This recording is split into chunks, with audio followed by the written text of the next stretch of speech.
talk about Bawku now, and feuding factions in the Bawku chieftaincy conflict are reluctant to surrender their weapons and blame their intransigence on their lack of confidence in the security agencies. You recall that the government had given amnesty for residents possessing illegal arms to return them for cash. And Minister Mark Wayongo believes the move was part of measures to bring solution to the chieftaincy crisis between the Mamprosis and the Kusasis. Wayongo, who once served as regional minister for Upper East, warned those who failed to comply with the directive would be hunted, arrested and prosecuted after the amnesty period.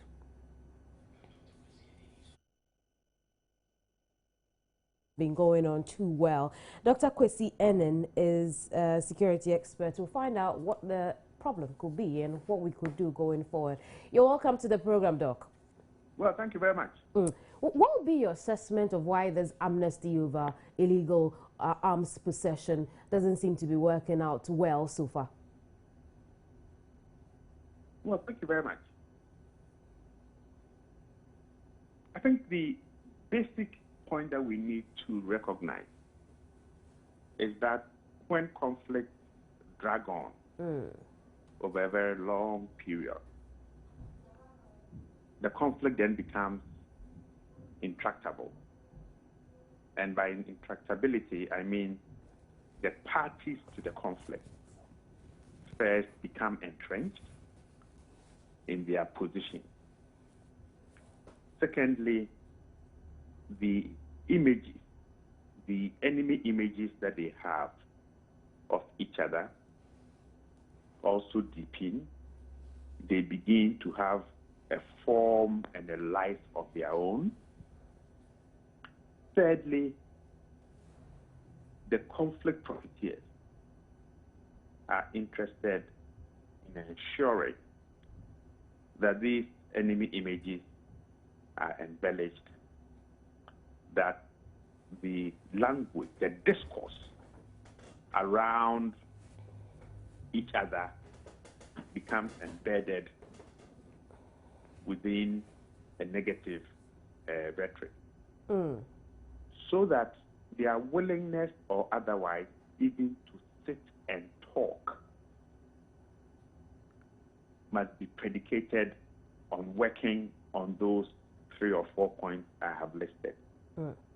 So right now, if we take the Bawku case, for example, what we are hoping to do, or what the minister's statement assumes, is that by handing in their guns for money, the people of Bawku, or the antagonists and the protagonists in this conflict, will be moving from a zero-sum game in which they want to kill each other and they are very suspicious of each other, to a plus-plus game in which they say the conflict is bad, we need to move away from killing each other, we need to move away from possessing guns, we need to move away from mistrust and to build trust. But it is not a linear, or it is not a straight line process of saying, I don't trust you, but let me see, look, guys, I think we need to start trusting each other. No. There is an intervening gap between moving a zero-sum game to a plus-plus game. And that is where the issue of trust building, the issue of understanding who does what and why, what are the incentives and disincentives mechanisms that we need to use, what are the numbers, actual numbers of guns in circulation that we need to understand, what figures do we need to expect to pull out of the conflict, so that in terms of the guns, so that we can say, well, we had X number of guns, now we've been able to retrieve X minus 1, and therefore we have been successful. I think the hula baloo about the statement is that it's not that people don't want the guns to be taken, but I think it would have been proper to say there are X number of guns in Bawku. These are the people we think who have them.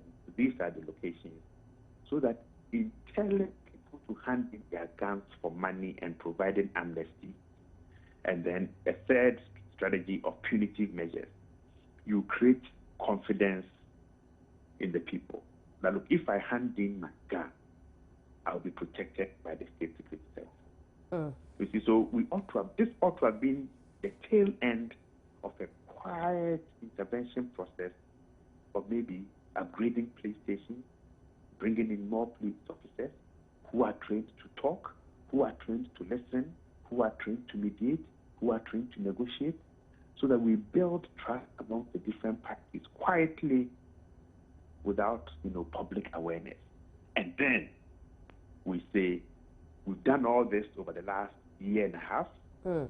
We are now going to give amnesties. We are now going to introduce a system of people coming in with information as to where people are hoarding their guns. And it is because this has not been done. That is why there's a certain reticence about the potential success of this intervention. But Doc, how do you build trust in this issue? One would imagine that over time, the authorities involved in this would have engaged the parties to this matter, to the conflict in the Bawku area, and it would have helped the situation in some way. But like you've said, mistrust still exists in the Bawku conflict. How do we begin to build trust between the groups?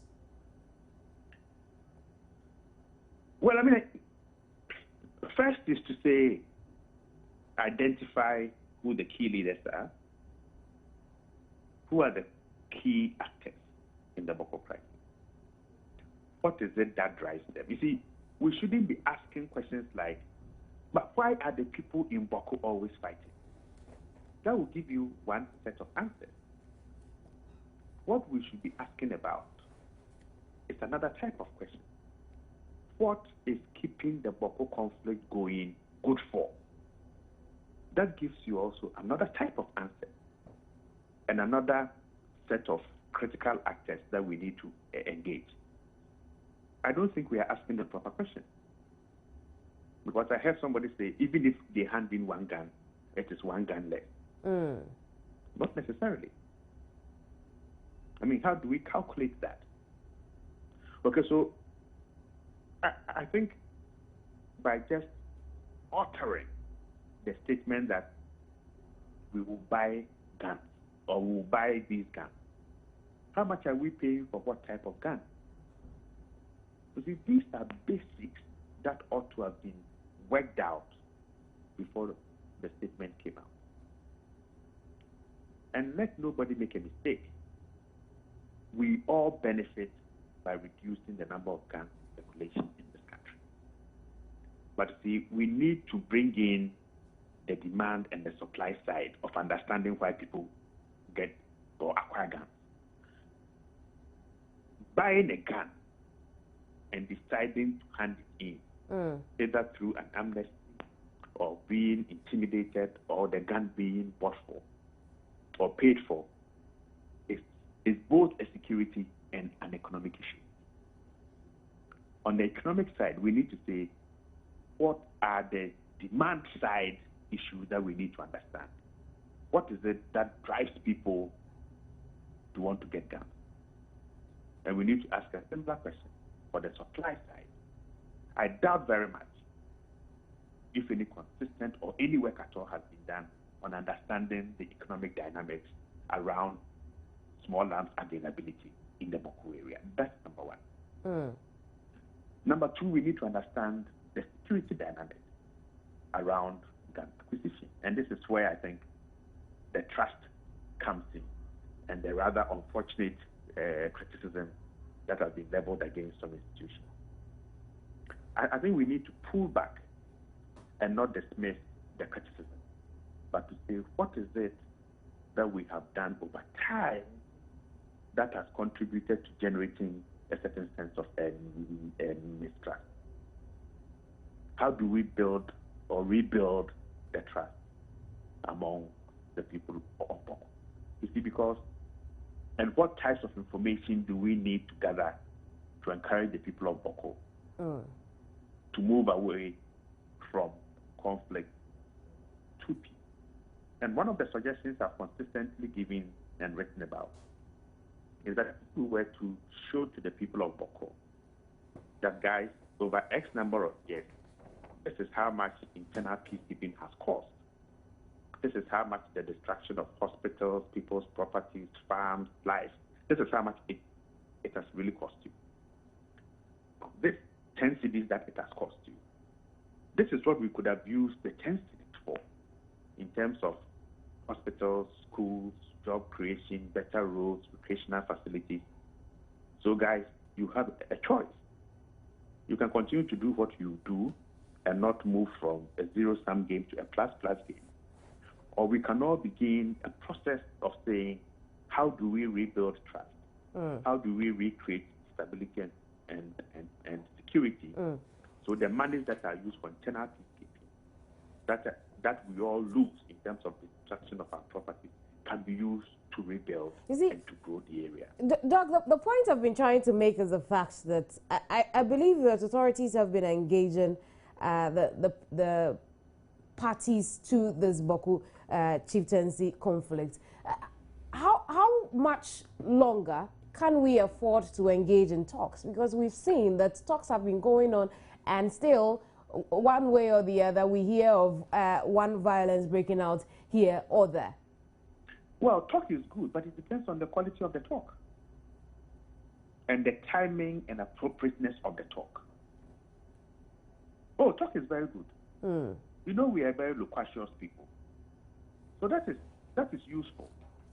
But if you talk and you don't talk well, and you don't time it well, and the content of the talk is not appropriate to the situation, you actually do worsen it. You think that's what we have lacked so far?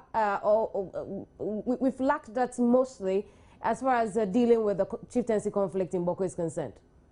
No, I think more often than not, there's a certain, we don't look at it in terms of the instrumentality, in terms of what, and that is why I changed the question from the what and the why to the what is it good for. You see, we don't instrumentalize when we engage. We only look at it in the humanitarian sense. Oh, look, please, we are all brothers and sisters. Why are we trying to kill each other? You know that conflict is not good. Conflict is good for somebody. Somebody is profiting. Okay, so we need to instrumentalize the approach to it and add it to the humanitarian interpretation. And I think until we do that, those who benefit and those who have ulterior motives in seeing that this conflict continues will, with legs crossed, big Havana cigar, and excellent drum of malt whiskey. Laughing at that. Right, Doc. I think we can do it. And